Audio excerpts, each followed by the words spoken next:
All right, I'm Bill Neitzke. I am the Director of Safety for Wright-Patterson Air Force Base. I have the opportunity to speak this morning.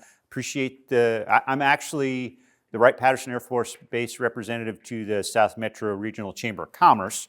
So I'm a non-voting member, but that's how they got me here. And I appreciate the opportunity to come out. Thank you to them and also to the Centerville Police Department for hosting and helping me get the presentation to work. Not that the slides are that interesting, but we'll get there. We're actually going to start with something. I've got some slides here. We'll talk through some things, but we're going to have a bit of a conversation. But one of the things I'm going to start with is we are in this room, all right? Who here knows how many people are in this room? She does. Where are we going to meet if we have to evacuate for a fire? We'll go to the parking lot. We'll make sure everyone's accounted for. If it was summertime, where would we go if there was a storm? Is this room the shelter? Center of the building. If we had to lock down because this is a police department and maybe someone who was less than an upstanding citizen came in and we had an active shooter event, where would we lock down and what would we do? All right? And those are all things in my world that we have on JSTOs, right? Those are required briefing items. Those are, right? And you guys are here, we're responsible for your safety, so we're going to start with that conversation, right?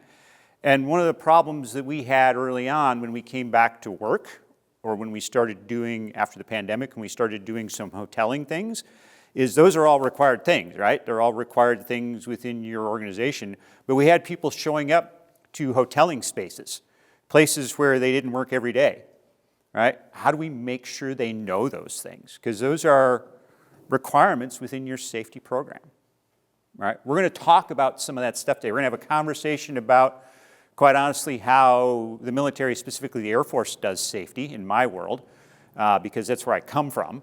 Right? And that's where I could get free pictures that were publicly releasable, right? So I don't have any copyright problems. But we're going to relate that to all of you, and we're going to think about some things that maybe you haven't done before. By the way, this is my briefing. This is not the Air Force's briefing. This is, although I use some examples from the Air Force and the military, this is my concept of safety, not the Air Force's, all right? So this is me. I actually did 4 years at the Air Force Academy, followed by 24 years on active duty. I was a pilot and an aircraft maintenance officer. That's how I got into safety. I was an accident investigator. Who here is full-time safety besides me? A couple of you. Who here does safety as an additional duty or a corollary duty or something else, right? Anybody here from management? I love when management comes, right? I like to talk to management because that's who I deal with every day is management. Because what's one of our challenges with safety? It costs a lot, right? It costs a lot to do the prevention. And we relate it to bottom line. We're going to talk about mission. We're going to talk about relationship with management and how you guys can do some of that. But I got into this job as an aircraft accident investigator. I've done a lot of things. That's me in Iraq. That's the airplane I used to fly. The one on the B-52 is the one I used to do maintenance on. I was an air advisor. I used to open and operate airfields in austere locations. I was an instructor pilot with the Iraqi Air Force in their airplanes with their students, right? So risk. I understand risk, and I understand risk management. We're going to talk about some of that stuff. I used to manage all of the safety programs for all of the refueling aircraft for the Air Force. I used to be the lead investigator for airplane accidents for the Air Force, rewrote the procedures on how to do that. And we also I was on a lot of acquisition safety programs where we do systems things, which is probably not something you're used to, but think about building, we'll just use the F-22 for an example, that's a stealth airplane that is leading edge technology. How do you put engineering controls into that to make sure that we don't have to have administrative controls for safety? And I talked to leadership about that, right? Because who can do engineering controls? Management has to work on that, right? I can do some of that from frontline safety, but if I can engineer out the problem, then maybe I don't have to worry so much about the individual. And here's something, who here's been to a lot of management courses, understands lean management, understands friction points and single points of failure? So if I look at a process and I have my assembly line or I have my whatever, and I have redundant systems in particular places, but I have one single point of failure, right, that will bring down my assembly line, I care about that as a manager, right? And I put a lot of resources into making sure it doesn't fail. If I'm a safety manager, I care about that too. Why is that? Because that's where we're going to be willing as a company to cut corners because it's hurting production.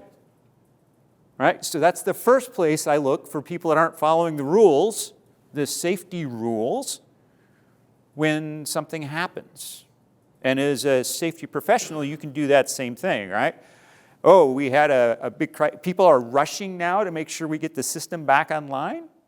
We had an accident and we're rushing to take care of the problem. That's where maybe we're going to put mission ahead of safety, with good reason, perhaps. But we need to think about why we're doing that. That's the kind of world I come from, right? And we do that a lot. Does that make sense to people? Who here does it mostly administrative stuff in their offices? Yeah, okay. And then we trip over things and we break our ankles and people still can't come to work, right? Yeah. Lots of industrial folks? Anybody here? You don't have to share your hands if you don't want to, but I've been to several, we're part of the Voluntary Protection Program with OSHA, and I've been to several Voluntary Protection Program meetings where large companies were there because their insurance threatened to drop them because of their accident rates, right? Sometimes we have people in the system because of that. And those are different external motivators, right? And one of the things you're going to hear me talk about as we go through this is safety's job is to make sure we do the mission without losing people and destroying assets. So if you don't understand the mission, you don't understand the culture of your company and what's driving it, it's hard to be effective, right? Because you then cannot relate to either the employees on the front line nor management. And if the first time they see me as safety dude is showing up, right, to tell them, had this accident and we're going to have to chat, right, because dude's missing a finger and we got a problem, it's probably not going to go as well as if we've had a relationship where I understand, hey, these dudes are making motors. They're building engines. These dudes are manufacturing whatever this component is. These folks over here run this administrative office. And we may get to an example where we talk about, and I mentioned active shooter at the beginning, where we talk about some active shooter things that I did, because who cares about workplace violence? OSHA cares about workplace violence. I know because they've asked me about it every time they come to visit me. And I just read an article about a company that was cited for their lack of a viable workplace violence policy and prevention program after multiple incidents. And who here has problems with that? You do in the fire department. Where's my nursing folks? You guys do in healthcare, right? Any counselors? Anybody run a counseling company? They do. Anybody do customer service? They have problems with that, right? So these are all big picture things we're just going to touch on a little bit on how I think about safety. We get bogged down sometimes in these checklists, in these ideas of, hey, it's procedural. And it is in many cases, right? Confined spaces, fall protection, all those are super awesome checklists that are written out and they're really easy, mostly. But the bigger picture for the safety manager leadership is a little bit harder. Make sense? Any questions on all that? Then this is going to be hopefully a little bit of a conversation. Shout at me if you have questions. Happy to give it a shot. So that's me. So this is out of the Air Force, right? I'm actually given a mission by the Air Force. Minimize the loss of resources and protect personnel from injuries, death, right? What's important there is who here has a program that centers on people and injuries. All right? Do any of you investigate property damage as part of your safety program? Some of you do. Most safety programs don't. And that's okay. It's not required to. The Air Force does, and we actually have thresholds based on either injury or property damage value of who convenes the investigation, because safety investigations in the Air Force are convened by a commander. It's either a colonel or a general, and sometimes it's high as a 4-star general, depending on what it is. If we hit $2.5 million or a fatality, then a MAJCOM commander, which is a 4-star general, will convene it, and I will go work directly for them for the period of the investigation. But the reason it's important to at least look at property damage is two things. Number one, your boss probably cares about it, right? So there needs to be some system. It doesn't necessarily have to be safety. But number two, if we got to the point we broke something that's important, what are the chances that same procedural problem could have hurt a person? All right? Maybe I backed a truck into a wall and damaged the truck, right? Okay. What if there'd been a person there and I'd crushed them between the wall and the truck because I didn't have a spotter? Just as an example. And it doesn't always happen, but it's at least worth thinking about in the scope of your program. And even if you don't do the investigation, just be aware, hey, we had a major chemical spill. The EPA cared, no one got hurt, but how did we have a chemical spill and someone could have gotten hurt, right? Maybe we should look at that within our safety program. Really good example. You guys remember the tornadoes a few years ago? A friend of mine is the safety manager for a large company. They manufacture big pieces of components for essentially locomotives, is what they built them for. And I asked her, hey, after the tornado hit, how did your programs go for recovery and safety and all that? And she said, well, apparently they went well, but they were all written down in books and the books blew away, right? Because they hadn't had electronic copies, they didn't need them, right? But think about that. That happens in a crisis, right? Where, like, who's in charge and what are we doing? Have we thought about this and exercised it? Who has the only set of books? Are they at work? Or are they at home? Or are they on leave in Michigan? Right?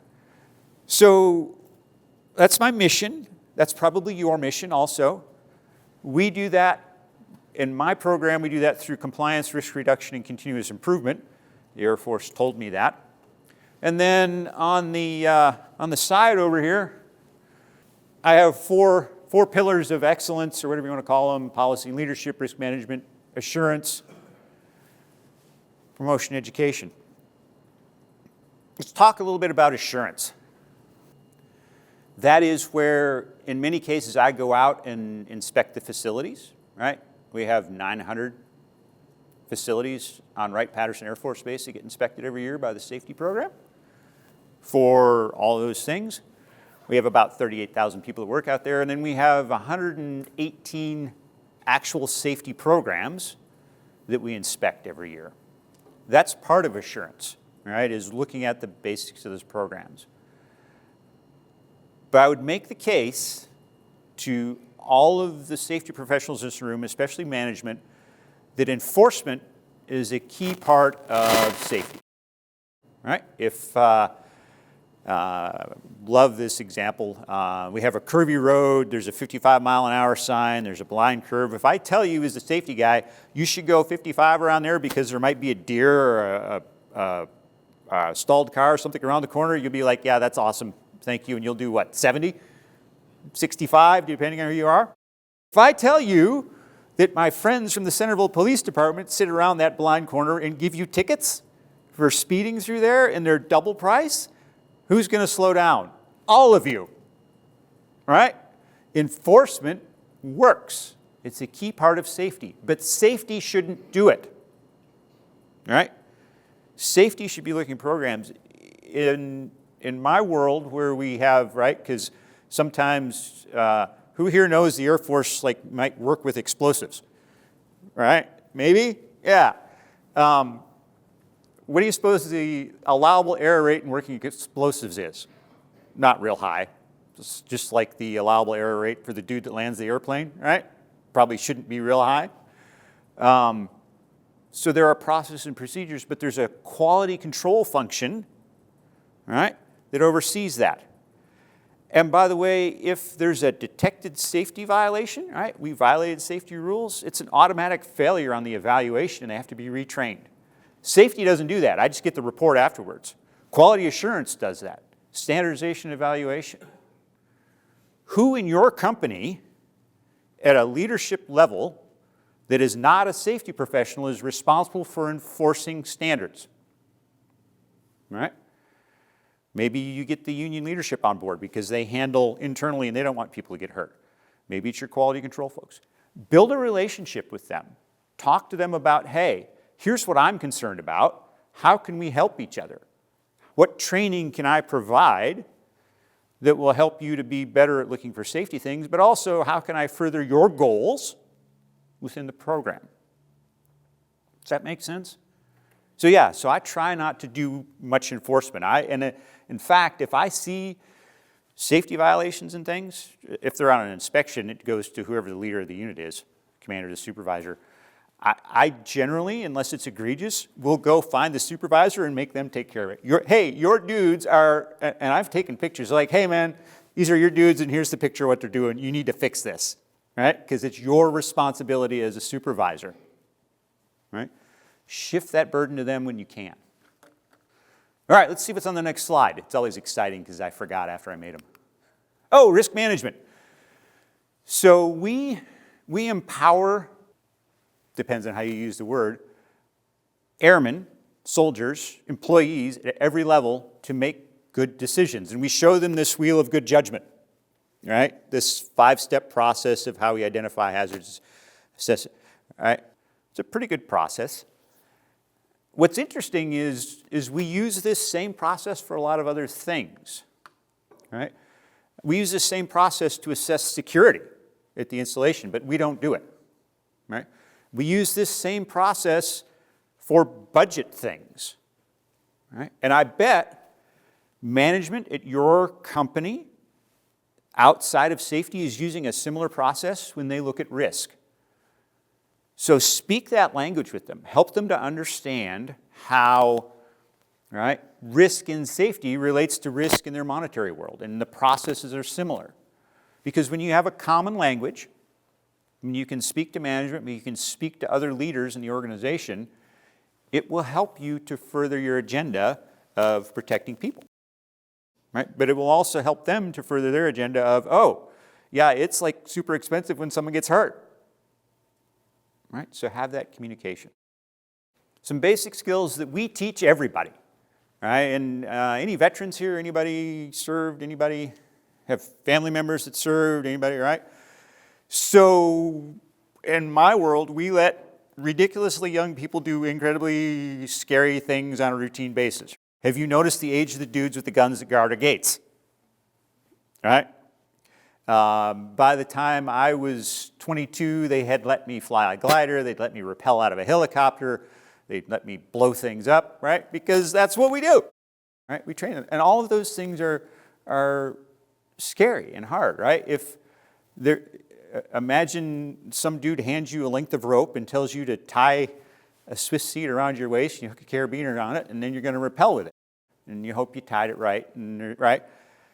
When we do scary things, there tends to be a level of double checking and making sure we're doing it right early on. But as we get comfortable, sometimes that fades away a little bit. Think about that as you bring processes on. And sometimes we don't understand what the real hazard is. We think something's scary when it's really not. It just looks scary. And something that's not scary really should be. We try to teach those early. But we also empower everyone at the lowest level. If it doesn't look right, if right, you can call knock it off. I can stop this process. We see that a lot with air crews. We see it a lot with surgeons, right? Because we don't want to replace the wrong knee or something. If it's going south quickly, anyone can call knock it off. That's actually a good skill set that some of you can take back for some of your companies, right? Especially if we are doing that. Remember I talked about we're doing that process where it's the key process and it broke and now we're losing money till we get it fixed and we're rushing to get it fixed. That's probably a really good place to have a pre-brief and to include a knock it off call where, hey, if this gets sketchy, we're just going to stop for 5 minutes because A, I don't want to hurt somebody, and B, I don't want to have an hour of downtime when I could have taken 5 minutes to regroup and make sure we get it right. And that's usually a time when I'll probably show up just to see how it's going and just to make sure we're not going to cause her. And hopefully I've built that relationship early, right, where everybody knows that I'm actually here to help. I'm not here to just make your life harder. Think about how you could perhaps do that. We talk about PPE, right? I mean, if you are loading and unloading C-130s with the engines running at night, right, you probably have personal protective equipment you have to wear. We stress that early and often. We give everyone's weapons. We give them all safety training. And we give them career field specific training, right? Because it varies. And you probably do the same thing, right? Do you have specific safety training based on your employee's job set? Hopefully there's like a basic thing that everyone that comes to the company gets about, hey, here's where you go if there's a fire, right? And here's how to not slip in the parking lot or whatever sorts of admin things you need to tell them. But then you probably train housekeepers. We have anybody here that has housekeepers? Super dangerous, right? All kinds of ways for housekeepers to wind up on workers' compensation and hurt themselves that you never even thought about. Or kitchen workers, if you ever get this chance to do a safety inspection on a kitchen, shocking number of ways to hurt yourself. They have all kinds, and how much training do we really give them on those things? So think about the job sets that your folks have, and that's where that relationship with the supervisors comes into play. Right? We do, and I'm missing it today, but we do a class. Every new supervisor has to come to a safety class, and they get a 4-hour class on what their job is as the supervisor. Right? Hey, you need to do spot checks around your facility. Hey, you need to check on your employees. Hey, here's what you got to tell new employees. All that stuff that we expect them to do because it's new. Build that relationship early with them. Have some career field specific training. And we empower people at all levels. I kind of talked about this. But the empowerment is different, right? What you expect within the safety program from your line employee who's turning a wrench, who's climbing the water tower to paint it, who's just dealing with the customers is different than we expect from a supervisor, different than what you expect from the company manager, right? Or the plant manager. Or the logistics manager who's in charge of all the trucks and the people that drive them. All right? So tailor that training, and maybe you have specific training. Every time we get a new commander, one of the things I have to do is sit down with them personally and brief them, and we take an hour to do it, on what exactly we're doing on the Air Force Base for safety and their specific program. All right? I take 5 years worth of data from their unit and talk to them about here's where your program's at. Here's where I think you have problems. Here's where I think it's going right. Here's when your next inspection is. Here's who your safety representatives, your employee safety representatives, right, because they're empowered, are within the unit. You should be talking to them, and they should be talking to you on a regular basis. Anybody here have that level of involvement with their plant managers maybe, or their, right, when you get a new one? Or do we assume they already know that because they're super experienced managers and we hired them from Dubuque, right? But obviously they know everything. Just some things to think about. The other thing we can do is every one of our employees, and they're up on the walls, you can go grab a hazard report. You can do it online. If you see something that no one seems to be able to fix, you can fill this out and send it to me. to my office. We have a container that they go to. Anonymously if you want, although anonymously isn't always helpful because then it's hard for me to perhaps track down where within my 8,000 acres of Air Force Base that hazard is. You send it, we will go look. We have a timeline. I'll send someone out and we'll figure it out. And that's important because anybody here go to Dorothy Lane Market? I'm going to pick on them for a second. Dorothy Lane Market over near Whip, right? There's that bank there that is that no one owns anymore. They're trying to sell it. There's a ginormous pothole, like big enough to lose half a car in over there by that bank because nobody owns it, and that's fine. We have potholes everywhere. But occasionally someone will go put an orange cone in it, all right, so that no one falls in it, and then a few days later the cone will be gone and there'll still be a pothole there. Who here has put an orange cone over a hazard and assumed now we're good because everyone can see it because there's an orange cone there? And you're like, okay, someone else will come fix it. We had a stop sign fall off of a post once, and someone laid it up against the post, but no one reported it. And that went on for like a week before anyone, right? Finally, someone came and told, hey, this stop sign's been laying on the ground for a week. I was like, well, then let's do something. Because it takes, right, the stop sign repair dude, like 5 minutes to put the bolts back in. But it's a stop sign. But they lean it up against the thing so someone would notice. It's hard. I have to work on them too. Because it involves a little bit of extra effort. And by the way, I have a job to do, and it's not safety, because safety is not making me any money for the company. Now I've had an accident, and, well, that wasn't my fault. That was someone else's fault. And now it's taking away from, right? You see that attitude sometimes? It takes some leadership. And the safety office can help, but I really need upper management engaged for that to happen. And you do too. All right, let's see what's on the next slide. Off-duty. So I care about, by AFI, I care about off-duty incidents for my airmen. Not for my civilian employees, but I do for my airmen. Why? Because they're ridiculously young. We pay them to do hazardous things, and they'd like to do them off-duty. The best way for an airman to die off-duty is in an automobile or motorcycle accident. So we care about those, and we investigate off-duty accidents for our airmen. And I know most of you can't do that, but I want you to think about some things, right? Anybody know who Ben Roethlisberger is? He plays for the other team that's not here, right? Did you know that he was in a motorcycle accident early in his career?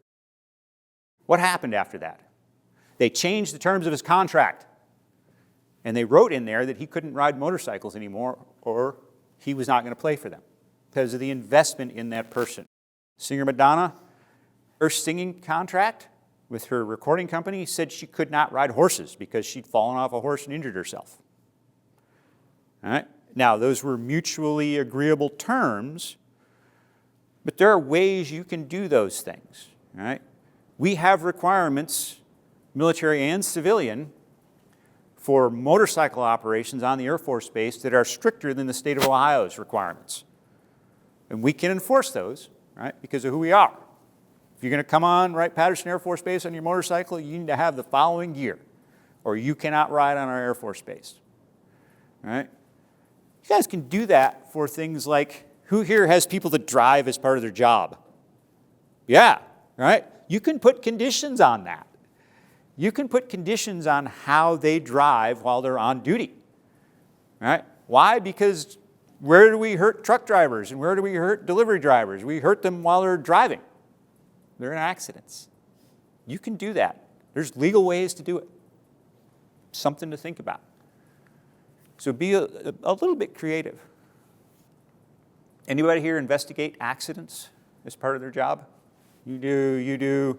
Anybody else, or do you have someone else do it? Or you just write them off as bad luck? Right? Who here, like, there's an accident, we go, well, we got a workers' compensation claim, and that's the end of it. That happens, right? We investigate accidents in the Air Force, and I know some of you do too. We actually do 2 investigations. By law, my investigation is not releasable to the public and can only be used for mishap prevention purposes. There's a separate legal investigation. Why? Because Who here thinks that perhaps if employees might get in trouble, they may not tell you all of the story? And that's really why it is. And I can only do that in certain areas. I'm going to tell a story. This is releasable, right? My accident results are not releasable when I do the investigation. But this one is because General McPeak told the story.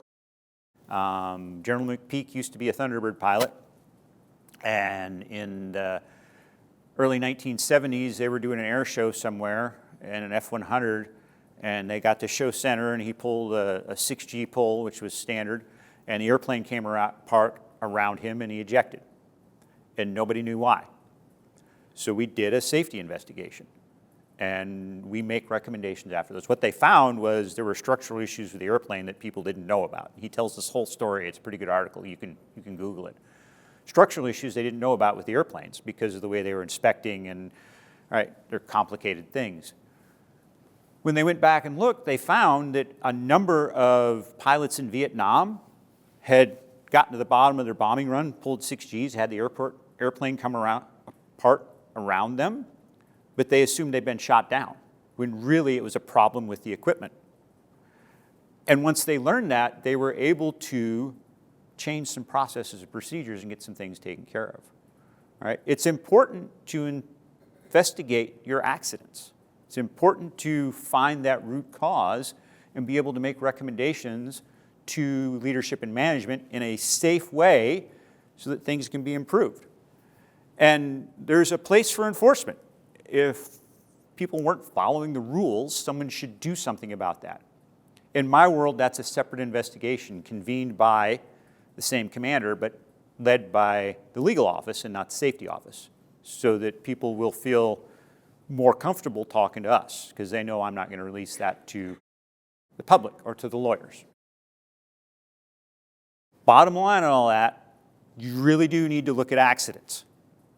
All right? Otherwise, they will continue to perpetuate themselves because you will not fix whatever the root cause problem was that led to it. Inspection and prevention.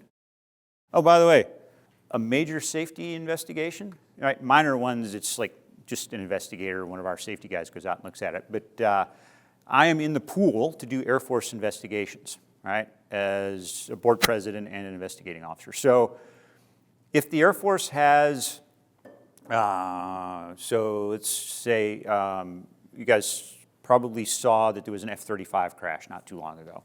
It was in the news. So the Air Force is going to go investigate this F-35 crash. It's a destroyed aircraft. No one was killed, but it's going to be convened by a 4-star.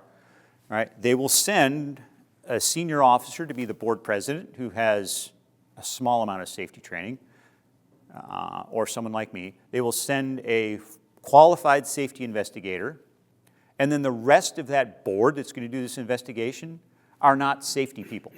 They're going to send a pilot, they're going to send an aircraft mechanic, they're going to send an ejection seat expert, they may send, they'll send a doc to look at medical things. And they will, as a team of employees, do this safety investigation. Do you involve employees in your investigations? Do you bring them in, right? Because they are the experts in what's happening. Right? I give this example all the time. I've watched several people paint water towers recently. In fact, my oldest kid repairs wind turbines. Right? So these dudes climb up the ladder in the center. They put these stanchions out, right, with ropes and things. They put a giant sock over it so that like debris doesn't get on the cars because that irritates the public. And they slide down these ropes and they bead blast the thing and then they paint it. All right? Safety program, I can tell you about fall protection, I can tell you about respirators, I can tell you work heights, confined spaces. Right? I don't have anyone in my office that's ever slid down a rope and painted a water tower. All right? So there's things there that we may not understand that we need employees' help with. And that's why it's important that they're involved not only in the investigations, but also in inspection and prevention. I told you we look at about 900 facilities a year and about 118 actual safety programs. But the employees are involved in that. Every work center has someone who's identified to do safety as a collateral duty, to help us. They are not full-time safety professionals. We give them some training. We make contact with them. They have a direct line to us. They have a direct line to their commander. But that's how you get buy-in, right? That's how you teach them that this is important, is to involve your employees. And we require supervisors to do spot inspections every month. And that can be delegated, but they have to be recorded, all right? What they looked at, what they did about it, all right? And we go look at those records when we inspect their program to make sure they're doing it, to encourage it. And then we do spot inspections throughout. You have that level of engagement and involvement from your employees, your supervisors within your program. It's hard, right? It takes time and commitment. And you have to convince management it's worth the investment by showing them what we can save here. And we do education, right? This is, remember I said that quickest way for an airman to die is in a motorcycle accident? Department of Defense requires motorcycle safety training. We provide it for free. We work with Ohio and some other vendors and things. But we do every year, as riding season approaches, we do a mass briefing and we talk to folks about how do you do this? Because we know it's going to kill some of our airmen. We talk to all of our new employees about local conditions because some of them, I just picked up a new employee, came from California. You know how much snow they got in California recently? None, because he worked in the desert. So he's got to figure out how to drive in this foolishness, which wasn't bad today for us, but probably was for him, right? And by the way, there are Ohio-specific rules about driving. We do training partnerships. Make the most of your limited resources. Get other people to come help you. Balance safety, risk, and mission, right? Dude's painting the water tower. Those guys in the middle, any hazards you suppose riding on the skids of a tiny helicopter with guns and stuff, assaulting a whatever, right? Yeah, probably well thought out. The guy climbing the tower there. So I watched the Army 2-star, and the Air Force has a 2-star that's in charge of safety, but I watched the Army 2-star briefing safety. And he was, I forget if he was a tank driver or artillery officer, one of those. He was a combat arms guy. And he initially said, because he didn't really have a safety background, he initially said, I don't understand much about this program, but I want to show you a slide. We put a slide up, and it was a picture of every soldier that had died that year in an accident. And there were a lot of them, and they were young, because soldiers are young, right? And he went on to say, we do hard, hazardous things every day. I assumed that these fatalities and injuries were happening because of high-risk, high-intensity training evolutions, right? The dude's in the middle on a helicopter skid, right? We do this all the time in the Air Force. Did this for a living. Sometimes it goes sideways and we hurt someone, but almost never because we think through those and we plan them out and we get everything right. He said, where we lose people is I just got done with high-risk training evolution A on this side of the cantonment area, and now I need to move all my soldiers to the other side, 20 miles away, for their next high-risk training evolution. And by the way, we're late to be early, and we're rushing, and we're not following the rules, and I've put them in a vehicle, and they're not wearing seat belts, and it rolls over, and 3 of them die. Driving from one side of the base to the other. And that's where almost all these folks we had lost them. I would tell you the same thing is true in the Air Force, right? I see some things that I see. Who here has office shredders? Anybody know anyone that's ever gotten their hand stuck in an office shredder? Happens a lot. Check the ER records. Where's my nurses, right? Happens a lot. Anybody know anyone that, right? Any of my folks that drive, you guys have rules about seatbelts? You guys have rules about seatbelts? My police department guys, I know you have rules about seatbelts. How many people don't use them? Because, right, and I've got some young patrolmen, sometimes they're like, well, you know, we have to bail out of the vehicle quickly to respond. I was like, yeah, that is not a good answer. And by the way, driving like a lunatic to get there 3 seconds early and then getting in an accident doesn't get you to the scene any quicker. And you know that, or you see it all the time in your driver's training. So it is those areas, and we used to talk we used to call them admin phases of flight, right? It doesn't mean they're dangerous, it just means that they're not dangerous, it just means they are less busy, so we do things that aren't necessarily related to the high-intensity task. We take care of some other things. They're still dangerous. Driving is dangerous. Walking is dangerous, right? All of you have folks that are doing dangerous things. Somehow within your organization, you may not know it. The last thing we do is I get leadership to sign off on it. If it's outside of the norm, you have to tell them, and they have to approve it. You have to have a written plan, right?